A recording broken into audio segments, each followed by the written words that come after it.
Halo, selamat pagi pemirsa. Senang sekali rasanya berjumpa lagi di program Ayo Sehat, tentunya dengan sejumlah informasi dan juga inspirasi seputar dunia kesehatan. Tidak lupa kami ingatkan kepada Anda, pemirsa di rumah, untuk tetap patuh terhadap protokol kesehatan dan semoga pandemi COVID-19 ini bisa kita lalui bersama-sama. Hari ini pemirsa, kita akan kedatangan dokter spesialis urologi, Dr. Harina Raharjo, dan nanti kita akan membahas seputar infeksi saluran kemih. Mari kita mulai Ayo Sehat bersama saya, Elgin Fridianto.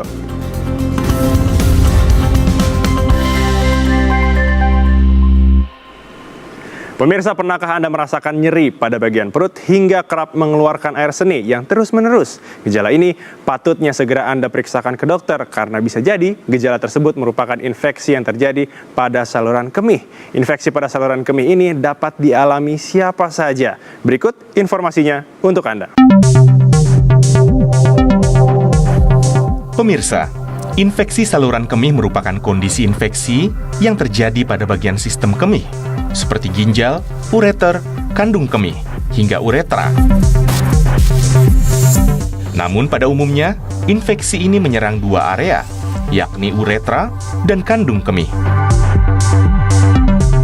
Kementerian Kesehatan mencatat, dari 100.000 penduduk Indonesia, terdapat 90 hingga 100 pasien mengalami infeksi saluran kemih setiap tahunnya.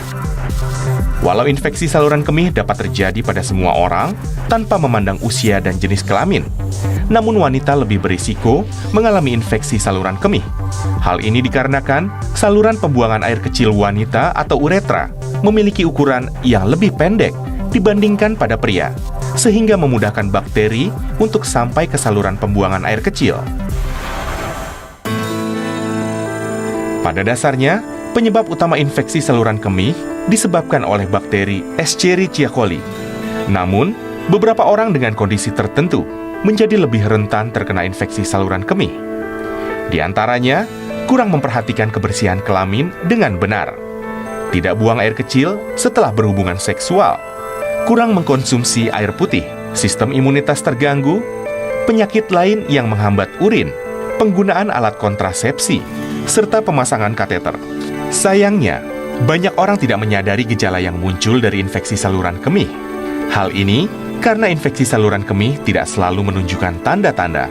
Meski demikian, ada beberapa gejala umum yang dapat terjadi, seperti keinginan buang air kecil yang terus-menerus, sering buang air kecil meskipun urin yang keluar sedikit, rasa nyeri atau sensasi panas ketika buang air kecil, urin tampak keruh atau muncul darah dalam urin, urin berbau tajam, nyeri di punggung atau perut bagian bawah, serta demam dan juga menggigil.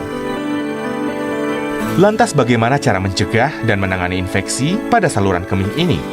Temukan jawabannya di Ayo Sehat. Untuk membahas lebih lanjut, sudah hadir dokter spesialis urologi, Dr. Harina Raharjo. Selamat pagi, Dr. Rina. Selamat pagi. Bagaimana kabarnya, Dok? Baik, alhamdulillah. Baik, alhamdulillah. Nah, pemirsa, perlu menjadi informasi bahwa seluruh tim yang bertugas dan juga Dr. Rina sudah menjalankan protokol kesehatan yang ketat dan juga sudah melakukan tes terhadap COVID-19. Nah, Dr. Rina, pertama-tama mungkin bisa dijelaskan nih ke pemirsa Ayo Sehat, apa sih sebenarnya infeksi saluran kemih itu, Dok? Jadi infeksi saluran kemih ini merupakan suatu penyakit di mana ada mikroorganisme yang masuk, kemudian tumbuh dan berkembang di saluran kemih seseorang. Dr. Rina, tim Ayo Sehat sudah menyiapkan ada grafis. Ini perbedaan saluran kemih pria dan wanita. Mungkin bisa dijelaskan nih, Dok? Ya, jadi kalau kita bisa lihat di saluran kemih perempuan atau wanita, itu uretranya itu pendek dibandingkan dengan laki-laki. Oke, uretranya pendek yang wanita ya.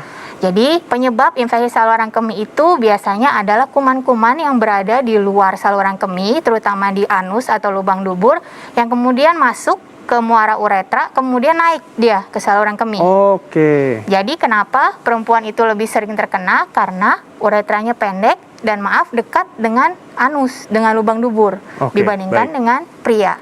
Oh, berarti untuk kasus ditemukannya infeksi saluran kemih ini lebih banyak diderita oleh wanita. Betul. Dokter, berikutnya kita akan membahas mengenai penyebab dari infeksi saluran kemih. Kita akan bergeser ke layar tengah.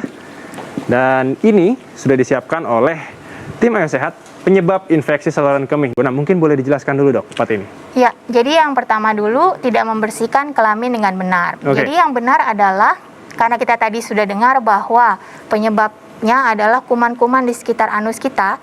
Jadi membersihkan kelamin dengan benar adalah arahnya harus betul dulu. Oke. Arahnya harus dari depan ke belakang. Tidak boleh di depan ke belakang, ke depan lagi, diusap-usap gitu berulang kali. Karena begitu kita membawa belakang ke depan akan membawa kuman dari anus. Dan diusahakan dengan air mengalir, kemudian setelahnya harus kering betul. Tidak boleh terjadi kelembapan. Karena kuman-kuman seneng tuh sama yang daerah-daerah lembab. Kumpul ya berarti kumannya ya. Baik. Kemudian yang kedua, tidak buang air kecil setelah berhubungan seksual. Jadi ini betul, kadang-kadang juga sering kejadian infeksi ini terjadi saat suatu pasangan suami istri baru menikah. Jadi dikenal dengan nama honeymoon cystitis. Honeymoon cystitis. Jadi baru pertama kali berhubungan seksual, kemudian mungkin tidak membersihkan dengan benar, terjadilah infeksi saluran kemih. Kemudian ini mungkin yang paling sering ya, kurang minum air putih. Betul, kurang minum air putih. Jadi ini sering suka semua lupa. orang nih. Kalau misalnya kerja, kemudian apalah ya, sekolah atau berolahraga mungkin, jadi kurang minum. Nah, itu bisa menjadi penyebab. Karena apa? Karena kalau minum kita kurang, kencing kita otomatis jadi keruh, kemudian kuman gampang timbul di situ. Yang keempat, sistem imunitas terganggu ini juga betul, karena badan perlu pertahanan terhadap infeksi. Jadi kalau imunitasnya turun, daya tahannya turun, otomatis juga infeksi gampang terjadi. Oke, baik. Nah, berikutnya nih dok, ada penyakit penghambat urin, penggunaan alat kontrasepsi, dan juga pemasangan kateter. Nah, silakan dok, lanjutkan. Ya, ini penyakit penghambat urin ini mungkin yang sering kita jumpai adalah pada pria nih. Kalau pria itu, kalau kita ingat anatominya tadi, punya prostat pria itu. Jadi di bawah kandung kemihnya itu yang ada 2 jendol begitu adalah prostat. Nah, di mana aliran kencing itu nggak lancar karena pembesaran prostat, sehingga ada sisa kencing yang terus-menerus, disitulah kuman gampang tumbuh. Karena air yang menggenang akan membuat media yang bagus untuk kuman untuk tumbuh. Baik, gitu. Justru malah berkembang biak kumannya. Betul, baik. betul. Berikutnya? Kemudian yang selanjutnya adalah penggunaan alat kontrasepsi. Nah, ini tentunya bisa dimengerti kalau ada benda asing ya di sekitar saluran kemih, ini bisa menyebabkan, tetapi asal rajin dikontrol, pemasangannya betul, itu insya Allah sih aman. Baik, nah, ini juga sama, ini adalah pemasangan kateter. Kateter adalah benda asing. Jadinya begitu ada benda asing di situ, otomatis kuman-kuman juga akan mulai tumbuh. Jadi kami usahakan sebisa mungkin kalau memang perlu pasang kateter, kateternya juga yang tidak menetap. Oke, baik. Nah, kita sudah bicara mengenai penyebab. Dan sekarang pemirsa juga kita harus memberitahu soal gejala dari infeksi saluran kemih ini. Silakan dok, dijelaskan. Ya, jadi yang sering tuh biasanya kalau masyarakat suka bilang tuh anyang-anyangan. Anyang-anyang. Bolak-balik ke kamar mandi, tapi begitu dikeluarin, nah itu sedikit-sedikit yang keluar.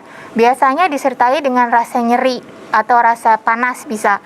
Kadang-kadang nyerinya nyeri sekali sampai terasa seperti disayat-sayat. Bisa saat keluar kencing atau di area perut bawah.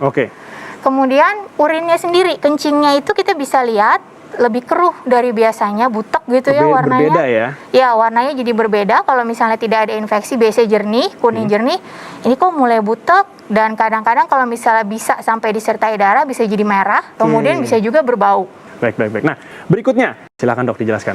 Jadi tadi urinnya biasanya kan bau urin tuh khas ya, tapi kemudian ini kok ada bau yang berbeda, yang lebih nggak enak gitu baunya. Memang ada biasanya disertai dengan nyeri di perut bagian bawah karena kandung kemih terletak di perut bagian bawah.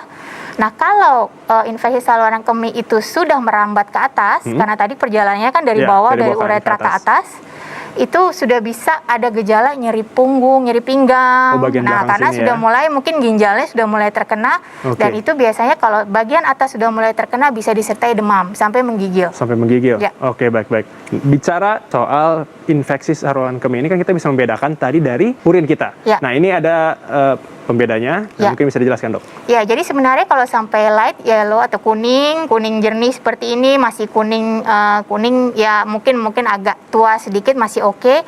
Tapi kalau misalnya kekeruhannya sudah mulai terlihat keruh, seperti ada kayak kotoran-kotoran sedikit yang keluar, nah itu kita sudah mulai harus waspada. Apalagi kalau misalnya sudah disertai dengan perubahan warna menjadi merah, coklat. Nah, biasanya orang tuh kalau udah melihat urin merah tuh udah panik biasanya. Udah panik duluan. Nah, dipikir, aduh kenapa nih, kenapa? Tapi ternyata setelah diperiksa memang ada infeksi. Oke, nah sebenarnya kapan sih dok kita harus kita konsultasikan ke dokter? Tapi jangan dijawab dulu, jangan dibahas dulu dok, kita harus jeda sejenak. Baik. Pemirsa, jangan beranjak dulu karena Ayo Sehat akan segera kembali usai jeda.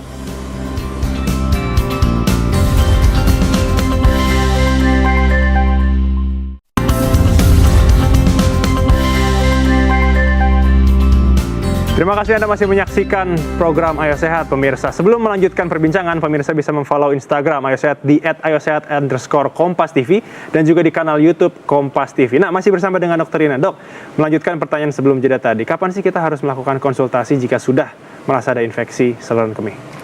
Saran saya kalau sudah ada gejala seperti tadi nyeri, anyang-anyangan, kemudian urinnya sudah mulai berbau, berubah warna, segeralah periksa ke dokter. Oke. Paling tidak nanti kita bisa periksa laboratorium untuk memeriksa lebih teliti betul atau tidak terjadi infeksi atau yang lainnya. Oh, atau malah masalah yang lainnya. Oke. Ya. Nah, sebenarnya untuk faktor resiko dari infeksi saluran kemih ini ada apa saja, Dok?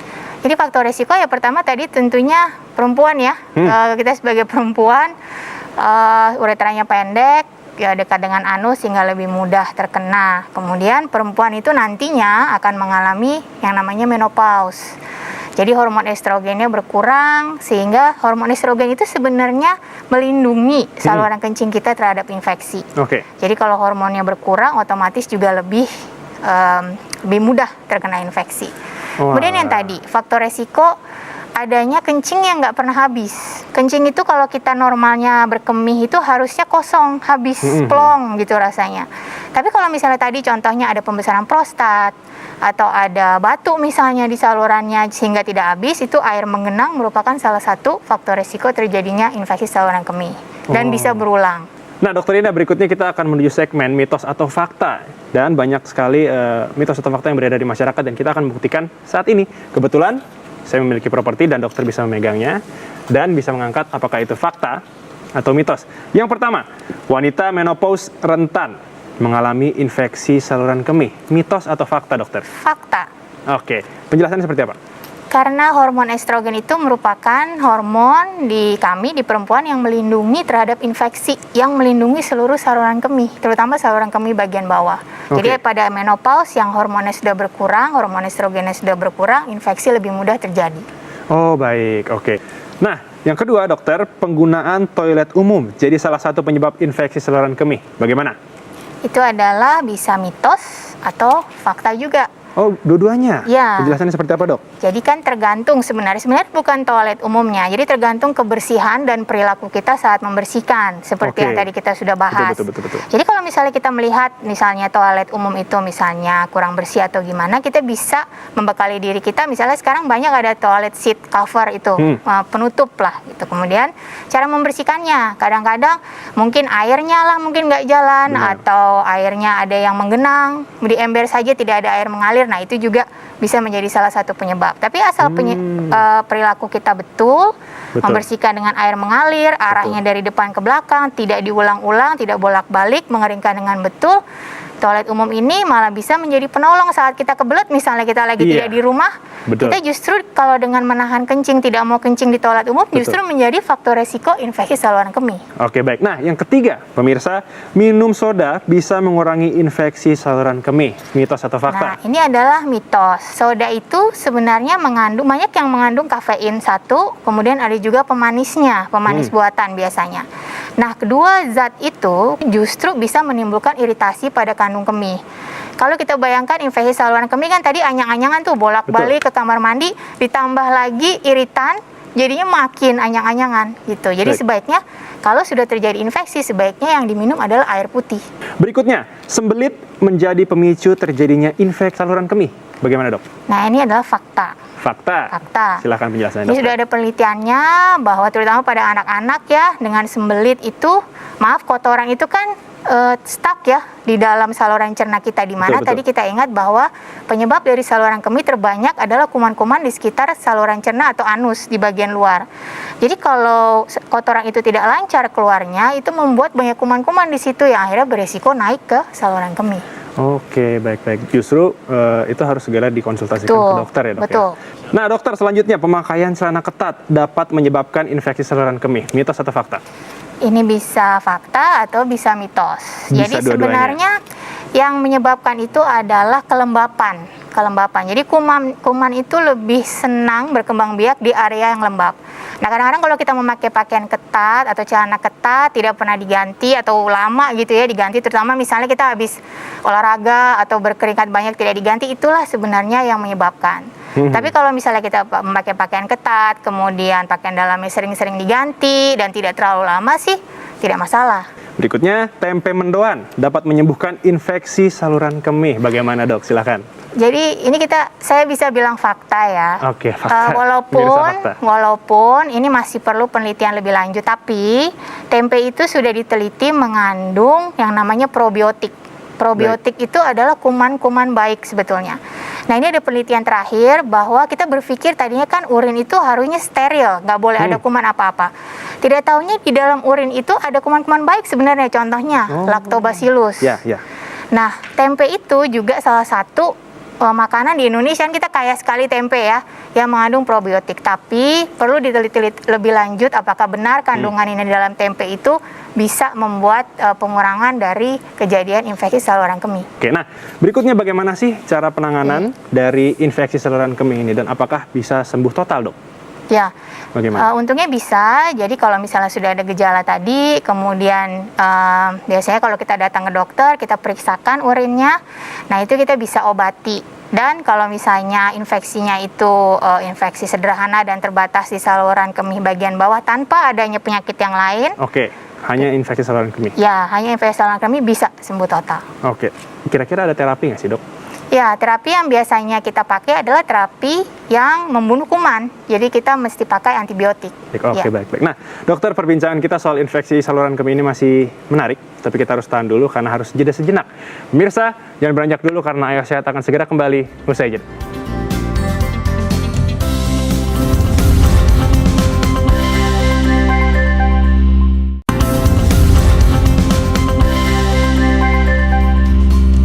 Anda kembali lagi di program Ayo Sehat masih bersama dengan Dokter Rina. Nah dokter, mungkin bisa dilanjutkan nih. Kira-kira ada terapi lagi nggak sih untuk mengatasi infeksi saluran kemih?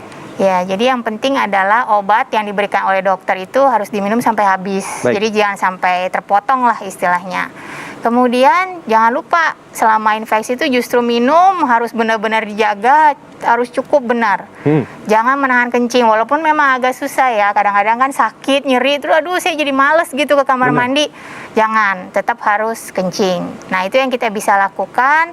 Kemudian nanti setelah obat habis, gejala juga sudah mulai menurun, kita coba cek lagi urinnya. Apakah sudah sembuh atau belum. Berarti itu menjadi satu rangkaian terapi ya dok ya, baik-baik. Nah bicara soal komplikasi sekarang dok, jika tidak ditangani secara langsung, seperti apa komplikasinya dok? Kalau kita biarkan, misalnya tadinya cuma di bawah aja, di sekitar kantung kencing, kemudian di sekitar uretra, tapi lama-lama dibiarkan, akhirnya naik dia ke ginjal. Betul. Nah itulah yang bisa menjadi infeksi di ginjal, jadi demam, jadi menggigil, bahkan kalau dibiar terus-terusan, nanti infeksi bisa masuk ke aliran darah menyebabkan sepsis. Jadi sebaiknya jangan didiamkan kalau sudah terkena infeksi. Baik-baik. Mungkin bisa diberikan himbauan dok, baik itu pencegahan mungkin, apalagi sekarang kan di bulan puasa nih, dokter mengatakan harus minum yang banyak dan jangan sampai menahan kencing. Silakan dok.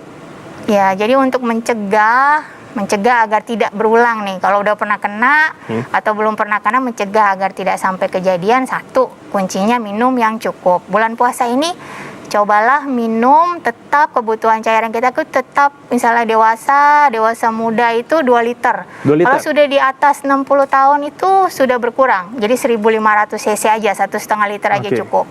Nah itu semua harus dikejar saat kita berbuka dan kemudian sahur ya, saat kita boleh minum. Harus jangan sampai kita, kekurangan, iya dikejar. Kemudian kedua, yang penting jangan menahan kencing sebisanya. Jadi kalau kita ingin misalnya pergi ke suatu tempat, berpikir pasti kena macet, kenapa? Cobalah kencing dulu, gitu ya. Jadi jangan sampai menahan. Juga tadi mengenai toilet umum, asal kita tahu bagaimana protokol membersihkannya, bagaimana cara mencegahnya, ya jangan dihindari juga kalau memang benar-benar sudah kebelet sekali. Karena sering kali pasien-pasien itu datang karena waktu itu habis ngapain bu? Saya lagi kurang minum, kok nahan kencing sepanjang 2 jam, 3 jam. Bahaya karena itu. saya nggak mau di macet di tol, saya nggak mungkin keluar. Nah itu susah ya. Dan itu juga yang sekarang mungkin sedang hits ya dok, kan kita kan sekarang lagi zaman pandemi begini. Kita semua orang berlomba-lomba untuk meningkatkan imunitas. Nah ini berlaku juga untuk infeksi saluran kemih. Jadi konsumsi vitamin-vitamin yang sudah diteliti seperti vitamin D3, vitamin C, tadi probiotik, itu juga bisa untuk meningkatkan imunitas daya tahan tubuh kita melawan si infeksi. Oke, baik. Nah, Dok, kita tarik ke belakang tadi, bicara mengenai pentingnya air putih, apalagi saat kita berpuasa. Kita ada grafis yang sudah disiapkan oleh tim Ayo Sehat, bisa dijelaskan mungkin ya. Ini ada jam-jam, mungkin waktu-waktu di mana kita harus minum air putih. Ya, jadi ini sudah betul ya. Jadi ada 8 gelas ya kita harus minum. Ya kira-kira kalau misalnya 1 gelas itu isinya berapa? 200, 250 itu sudah mencukupi kebutuhan sekitar 1,5 sampai 2 liter per 24 jam. Jangan sampai kurang. Jadi bisa disiasati. Jadi ketika bangun sahur, kemudian makan sahur kita minum, saat berbuka, sholat maghrib, setelah makan, sampai sebelum tidur jangan lupa minum. Kadang-kadang memang karena waktunya sempit, jadinya kita suka lupa, nanti aja mungkin sahur kita kejar. Tapi sahur tahu-tahu terlambat bangun, jadinya minumnya sedikit. Wah, sedikit atau enggak? Baik-baik. Tapi sebenarnya kalau untuk mungkin sahur kita minumnya sekian, dan kita kejarnya waktu di buka puasa, dan itu apakah baik, Dok? Mungkin itu kan langsung masuk banyak gitu, apakah tidak akan lebih bekerja kandung kemihnya? Ya, jadi memang kalau misalnya, apalagi kalau ada bakat istilahnya beser, overaktif dari kandung kemihnya, minum banyak di satu waktu saja itu bisa menyebabkan beser nantinya. Jadi lebih baik memang dibagi secara porsi merata seperti infografis ini, sedikit-sedikit tapi sering. Jadi kita membagi 8 gelas itu di saat kita boleh minum adalah lebih baik daripada kita kejar nanti aja saat sahur atau saat buka aja saya kejar gitu. Walaupun jumlah per 24 jamnya cukup gitu. Oke, baik. Terima kasih Dr. Rina untuk informasinya, semoga bermanfaat untuk pemirsa apalagi di tengah bulan puasa ini. Usai sudah 30 menit, saya Algin Fridianto dan juga Dr. Rina menemani Anda pemirsa di program Ayo Sehat edisi kali ini. Tetap saksikan program Ayo Sehat setiap hari Senin hingga hari Jumat pukul 10.30 waktu Indonesia bagian Barat. Saya Algin Fridianto bersama Dr. Rina pamit undur diri, pergi ke Hawaii bersama mantan. Kita berenang melihat ikan pari. Jangan lupa jaga protokol kesehatan agar kita bisa berjumpa lagi di lain hari. Sampai jumpa.